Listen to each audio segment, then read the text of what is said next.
إن الحمد لله نحمده ونستعينه ونستغفره ونؤمن به ونتوكل عليه ونعوذ بالله من شرور أنفسنا وسيئات أعمالنا من يهده الله فلا مضل له ومن يضلله فلا هادي له وأشهد أن لا إله إلا الله وحده لا شريك له وأشهد أن محمدا عبده ورسوله أما بعد فإن أصدق الحديث كتاب الله وخير الهدي هدي محمد صلى الله عليه وسلم وشر الأمور محدثاتها وكل محدثة بدعة وكل بدعة ضلالة وكل ضلالة في النار. أعوذ بالله السميع العليم من الشيطان الرجيم من همزه ونفخه ونفسه. بسم الله الرحمن الرحيم.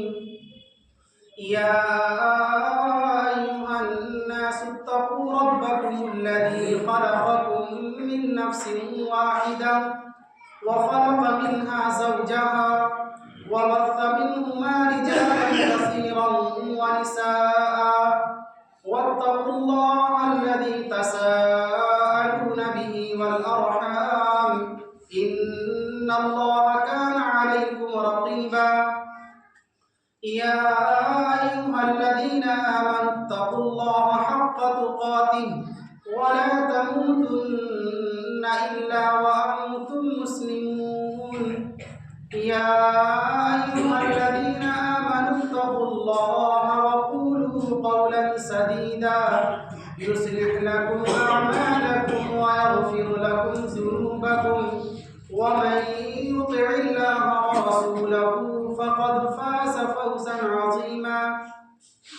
أما بعد فقال الله تبارك وتعالى في كلامه المجيد: اتل ما أوحي إليك من الكتاب وأقم الصلاة إن الصلاة تنهى عن الفحشاء والمنكر ولذكر الله أكبر والله يعلم ما تصنعون. رب اشرح لي صدري ويسر لي أمري واحلل عقدة من لساني يفقهوا قولي. اللهم رب زدني علما وارزقني فهما.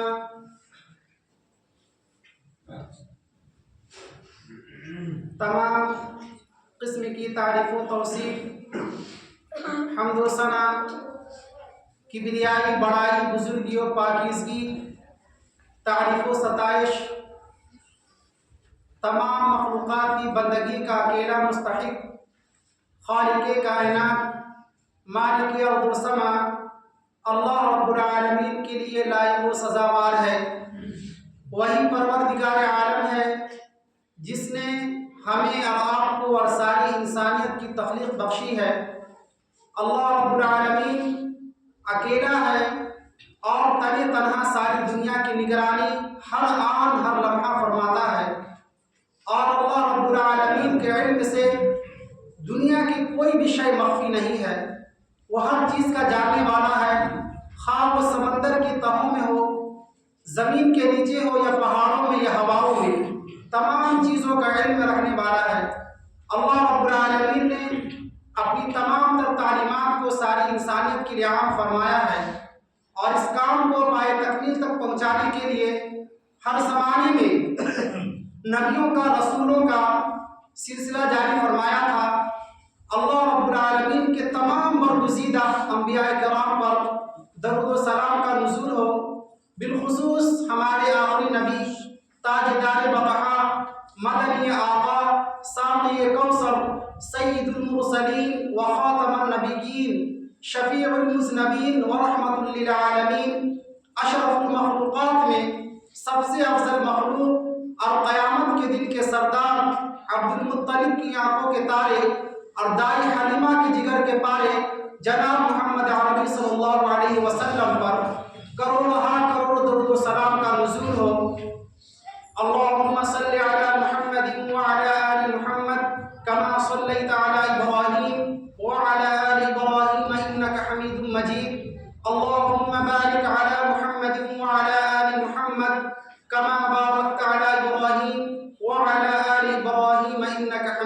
مجید۔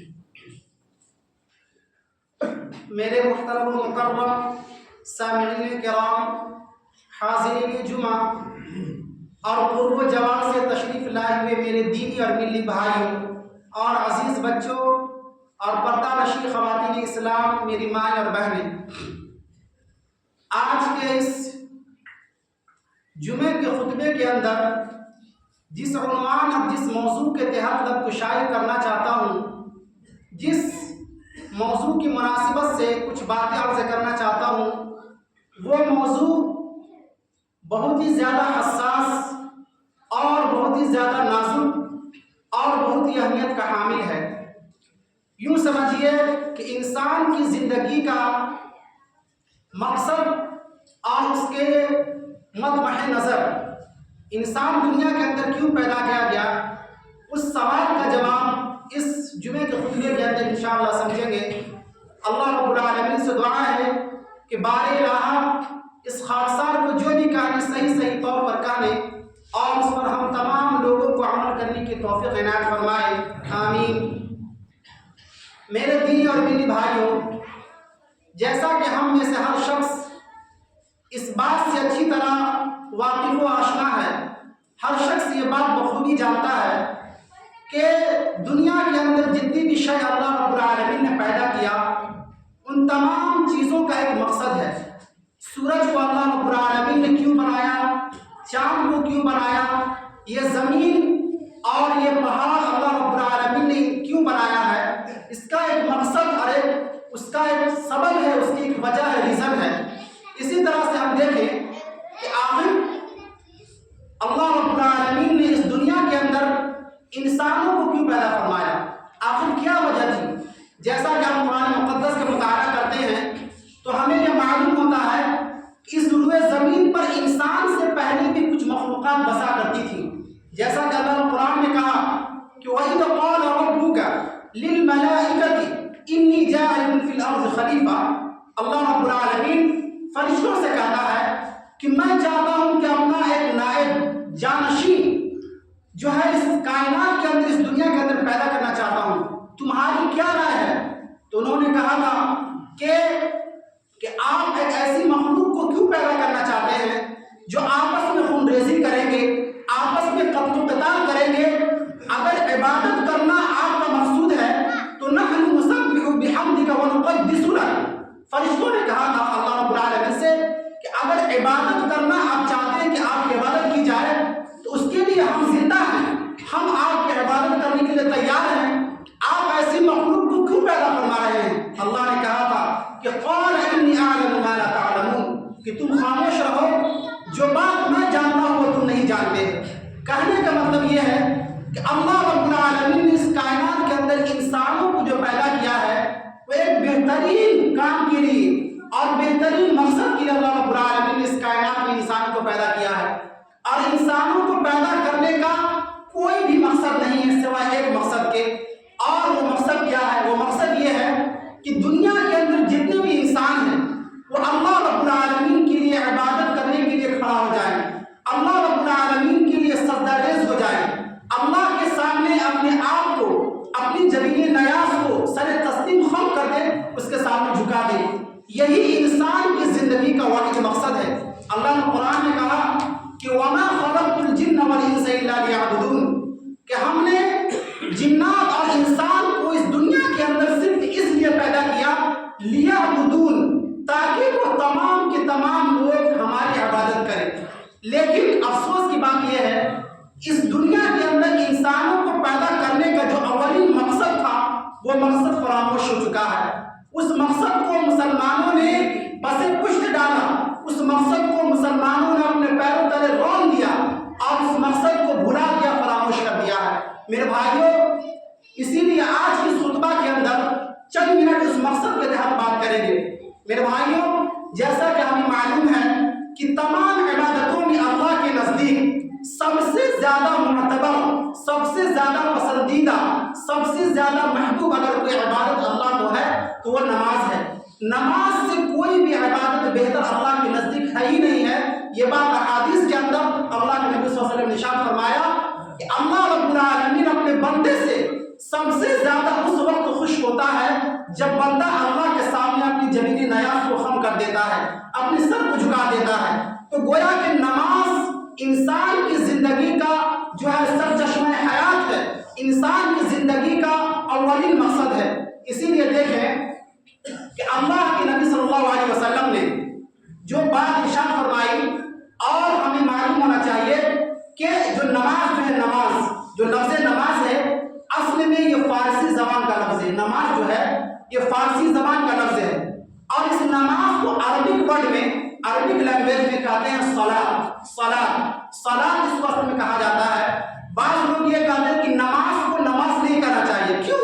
اس کی وجہ یہ ہے کہ نماز کا جو لفظ ہے، جو لفظ نماز ہے، یہ نماز مجوسیوں کا ہے، آتش پرستوں کا ہے۔ ان لوگوں کی عبادت کا، ان لوگوں کے طریقے عبادت کا نام کیا ہے؟ نماز ہے۔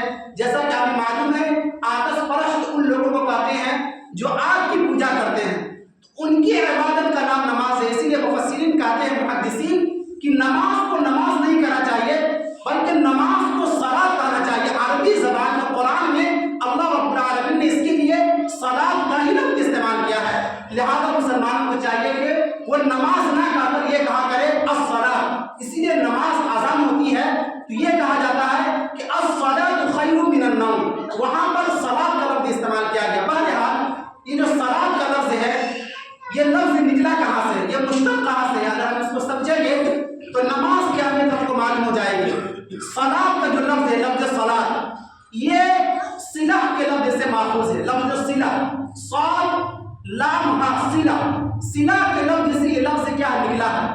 صلہ کا مطلب ہوتا ہے تعلق۔ صلہ کا مطلب کیا ہوتا ہے؟ تعلق، کسی سے ربط قائم کرنا، تعلق قائم کرنا، کنیکشن قائم کرنا۔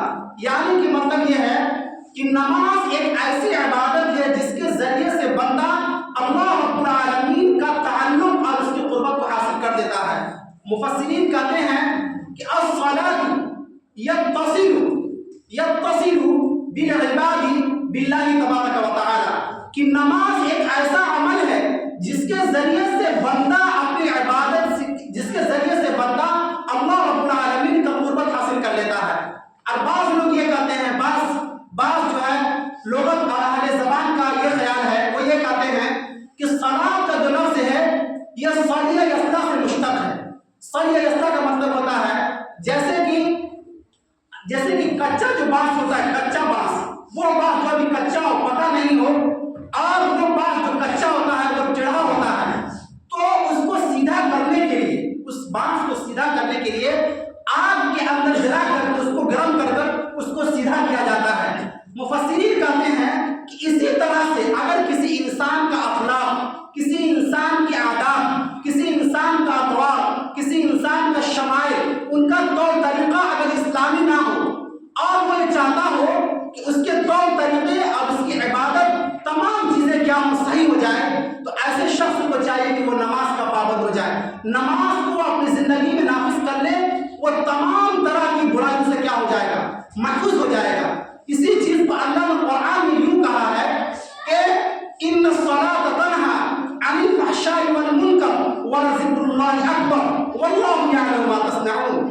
یہاں پر ایک نقطہ یاد رکھیے گا کہ اللہ رب العالمین نے اس دنیا کے اندر انسانوں کی عبادت کے لیے بہت سے طریقوں کو ایجاد کیا ہے، جیسے کہ روزہ رکھنا، نماز، روزہ رکھنا، زکوٰۃ دینا، حج کرنا، شادی بیاہ کرنا، اور اسی طرح سے غریبوں کی مدد کرنا، یتیموں اور مسکینوں کو کھلانا، اور مفلس لوگوں کی مدد کرنا، یہ تمام کی تمام چیزیں عبادت ہے۔ لیکن نقطے کی بات یہ ہے کہ اللہ رب العالمین نے پورے قرآن مقدس کے اندر کسی بھی عبادت کے متعلق یہ نہیں فرمایا کہ یہ عبادت کرنے سے انسان گناہوں سے بچ جائے گا، لیکن صرف ایک ہی عبادت ایسا ہے جس کے مطابق اللہ نے فرمایا ہے کہ اگر وہ عبادت انسان کر لے تو گناہوں سے بچ سکتا ہے۔ اللہ کہتا ہے قرآن میں ان الصلاۃ تنہی عن الفحشاء والمنکر، کہ یقیناً نماز ایک ایسا عمل ہے، نماز ایک ایسا فعل ہے، نماز ایک ایسی عبادت ہے جس کے ذریعے سے انسان فحشاء والمنکر، یعنی کہ منکرات چیزوں سے، بیہودہ چیزوں سے انسان کیا ہو جاتا ہے، بچ جاتا ہے۔ تو نماز پڑھنے کا سب سے بڑا فائدہ یہ ہے کہ انسان گناہوں سے کیا ہوگا، بچ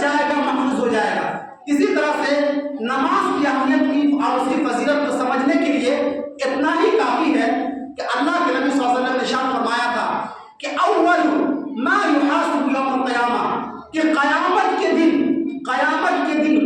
کے دن اللہ رب العالمین اپنے بندے سے سب سے پہلا جو سوال کرے گا وہ نماز کے متعلق کرے گا۔ سوال یہ ہے کہ آخر نماز ہی کے بارے میں کیوں پوچھے گا؟ اللہ تو یہ بھی تو پوچھ سکتا تھا کہ تم روزہ کیوں نہیں رکھے، تم زکات کیوں نہیں دیے، تم نے رمضان کے روزہ کیوں نہیں رکھا، حج کیوں نہیں کیا، یہ عبادتیں کیوں نہیں کی، لیکن نماز ہی کے بارے میں کیوں کہا جائے گا؟ کیونکہ نماز اسلام کی بنیادی رکن میں سے پہلا رکن ہے۔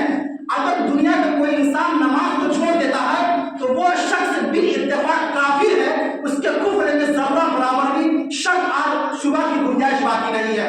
اللہ کے نبی فرماتے ہیں کہ بین الرجل وبین الایمان ترک الصلاۃ، کیا فرمایا کہ بین الرجل وبین الکفر ترک الصلاۃ، کہ ایمان کے درمیان یا پھر مومن اور کافر کے درمیان اگر کوئی شے حد فاصل ہے وہ کیا ہے؟ وہ نماز کا چھوڑنا ہے۔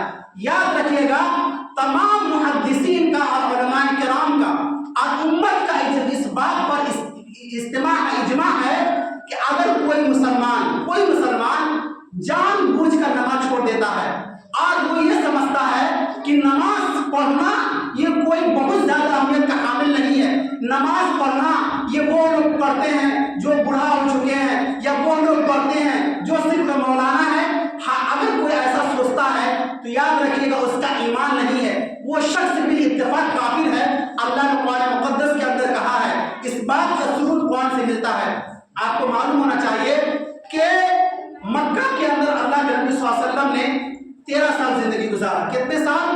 مکہ کے اندر اللہ کے نبی صلی اللہ علیہ وسلم 13 سال زندگی گزارے، اس کے بعد مدینہ چلے آئے اور مدینہ کے اندر 17 یا 16 مہینہ گزرنے کے بعد اللہ رب العالمین نے اللہ کے نبی کو حکم دیا کہ آپ جو بیت المقدس کی طرف منہ کر کر نماز پڑھتے ہیں نا، آپ اس کو پھیر کر کے بیت الحرام کی طرف رخ کر لیجیے۔ اس کا کیا مطلب؟ اس کا مطلب یہ ہوا کہ مسلمانوں کا قبلہ اول کیا تھا؟ بیت المقدس تھا، اور اللہ کے نبی صلی اللہ علیہ وسلم مکے کے اندر 13 سال تک جو نماز پڑھتے رہے وہ بیت المقدس کی طرف منہ کر کر نماز پڑھتے تھے، اور مدینہ آنے کے بعد بھی بیت المقدس کی طرف منہ کر کر نماز پڑھتے تھے، جو فلسطین کے اندر ہے، جس کو ہم مسجد اقصیٰ کہتے ہیں، 17 یا 16 مہینے تک۔ لیکن 16 مہینے گزرنے کے بعد اللہ نے یہ حکم نافذ فرمایا اللہ کے نبی کو کہ آپ اپنا قبلہ بیت المقدس سے بیت الحرام کی طرف موڑ لیجیے۔ اللہ کے نبی صلی اللہ علیہ وسلم نمازی کے حالت میں انہوں نے اپنا قبلہ کو موڑ لیا۔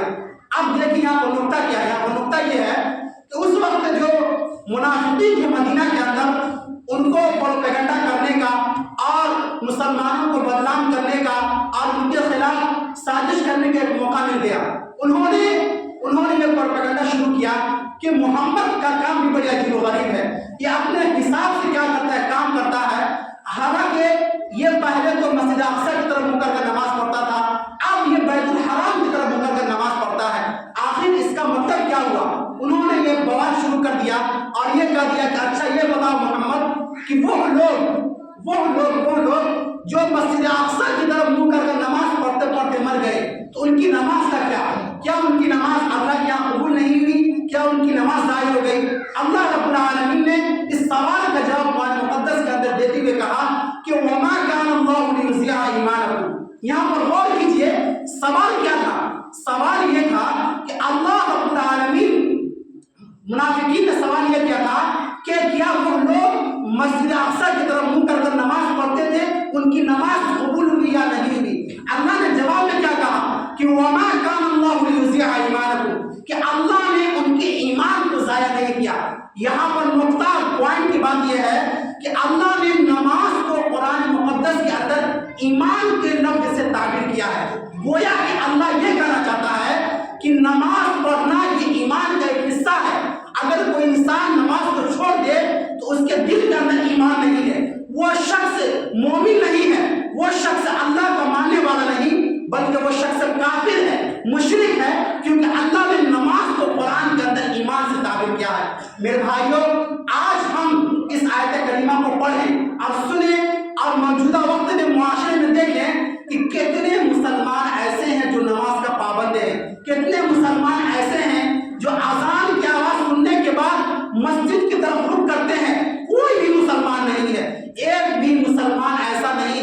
جو نماز جو اذان سننے کے بعد مسجد کی طرف رخ کرتا ہوں۔ بڑے ہی افسوس کی بات ہے، انسانوں کو شرم آنی چاہیے اور اپنے گریبان میں جھانک کر دیکھنا چاہیے اور یہ سوچنا چاہیے کہ دنیا کے اندر جتنی بھی مخلوقات ہیں، ذرا غور سے سن لیجیے اس بات کو کہ دنیا کے اندر جتنی بھی مخلوقات ہیں، کوا، بلی، کتا اور جتنے بھی شیر یا جتنے بھی جانور، جتنے بھی پرندہ ہے، وہ تمام کے تمام پرندہ اللہ کے لیے نماز پڑھتے ہیں، نماز پڑھتے ہیں۔ اللہ نے قرآن میں کہا کہ الم ترى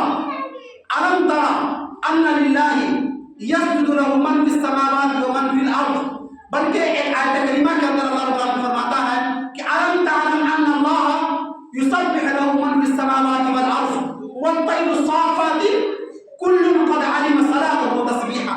اللہ رب العالمین یعنی کہ یہ اس آیت کریمہ کا مطلب یہ ہوا، اللہ یہ کہتا ہے کہ دنیا کے اندر آسمان اور زمین کے درمیان جتنی بھی چیزیں ہیں وہ تمام کی تمام چیزیں اللہ رب العالمین کے لیے عبادت کرتی ہیں، بلکہ کہا کل قد علم صلاته وتسبیحہ والطیر الصافات کل قد علم صلاته وتسبیحہ، کہ وہ پرندے جو اپنی بازوؤں کی بدولت ہواؤں میں اڑتے ہیں، فضاؤں میں اڑتے ہیں، وہ بھی اللہ کے لیے نماز پڑھتے ہیں۔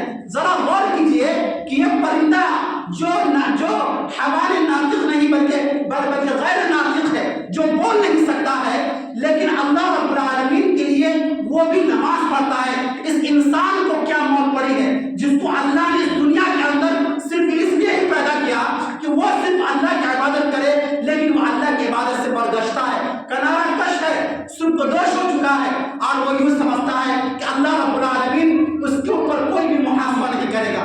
میرے بھائیوں یاد رکھیے گا، اللہ کے نبی صلی اللہ علیہ وسلم کی حدیث ہے کہ وہ گاؤں، وہ قصبہ یا وہ محلہ یا وہ گلی یا وہ شہر جہاں پر 3 لوگ رہتے ہو، کم سے کم کتنا؟ 3 لوگ رہنے کے باوجود اگر وہ تینوں لوگ مل کر کے اللہ رب العالمین کی عبادت نہیں کرتے ہیں، نماز نہیں پڑھتے ہیں، تو اس صورت میں اللہ رب العالمین ایسی بستی کے اوپر، ایسے گاؤں اور قصبے کے اوپر شیطان کو مسلط کر دیتا ہے۔ اور یاد رکھیے گا، شیطان جس انسان کے اوپر سوار ہو جائے اور شیطان جس بستی کے اوپر اللہ مسلط کر دے، اس بستی کا کیا حال ہوگا؟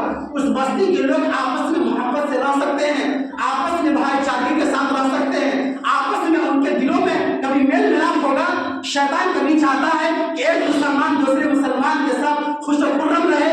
آخر آج ہم لوگ ایک جگہ رہ کر بھی، ایک گاؤں کے اندر رہ کر بھی ہمارے دلوں میں ایک دوسرے کے لیے نفرت کیوں ہے؟ ایک دوسرے کے لیے ہمدردی کیوں نہیں ہے؟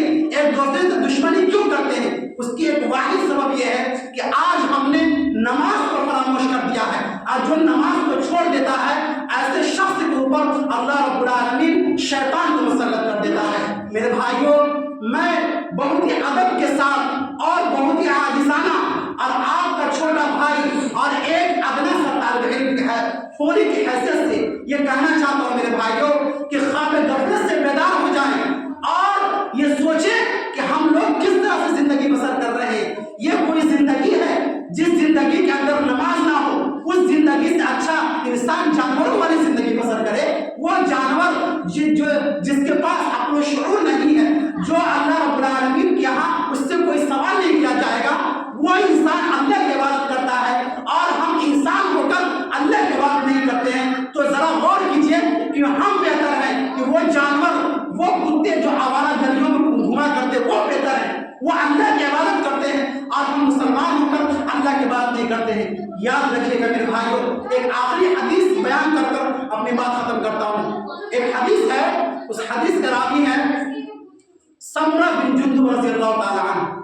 وہ روایت کرتے ہیں کہ اللہ کے نبی صلی اللہ علیہ وسلم جو ہے نماز پڑھنے کے بعد ہم لوگوں کی طرف متوجہ ہوتے تھے اور کہتے تھے کہ تم میں سے اگر کسی شخص نے کوئی خواب دیکھا ہو رات میں تو ہم کو بیان کرے، ہم اس خواب کی تعبیر بتا دیں گے۔ صحابہ کہتے ہیں کہ سمرہ بن جندب کہتے ہیں کہ ہم میں سے کوئی شخص نہیں کہتا تھا کہ ہم نے کوئی خواب دیکھا ہے۔ ایک دن اللہ کے نبی صلی اللہ علیہ وسلم معمول کے مطابق اسی طرح سوال کیا نماز پڑھنے کے بعد، فجر کی نماز پڑھنے کے بعد، کہ تم لوگوں میں سے کسی نے کوئی خواب دیکھا ہے؟ تو لوگوں نے فرمایا کہ نہیں ہم نے کوئی خواب نہیں دیکھا. اللہ کے نبی فرماتے ہیں لیکن آج ہم نے خواب دیکھا ہے. اللہ کے نبی کی اس خواب کو ذرا غور سے سنیے اور اس چیز کو اپنے دل کی تختی پر اپنے ذہن کے کاغذ کے اوپر اس کو لکھ کر جائیے اور ذرا تنہائی میں بیٹھ کر سوچیے گا.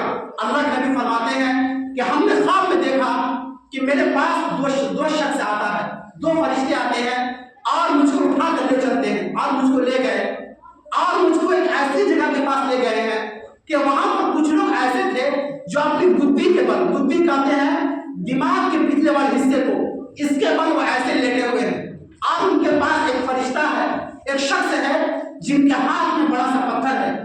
وہ فرشتہ اس کے چہرے کے اوپر وہ پتھر ایسے زور سے پٹکتا ہے جس کے پٹکنے کی وجہ سے اس کا سر پھٹ جاتا ہے اور وہ پتھر لڑک کر کے کچھ دور جاتا ہے. فرشتے اس کو اٹھانے کے لیے جاتے ہیں, جب تک لوٹ کر آتے ہیں وہ سر پھر سے کیا ہوتا ہے, آٹومیٹک جڑ جاتا ہے, وہ سر صحیح ہو جاتا ہے. اسی طرح سے یہ عمل جاری رہتا ہے. اللہ کے نبی صلی اللہ علیہ وسلم یہ منظر دیکھ کر ڈر گئے, ان کے جسم کے اوپر لرزہ طاری ہو گیا. وہ پوچھنے لگے اے فرشتے بتاؤ تو صحیح یہ کون سی مخلوق ہے جس کو اللہ رب العالمین اور یہ فرشتے اتنی خطرناک, اتنی دردناک, اتنی المناک طریقے سے عذاب دیا جا رہا ہے.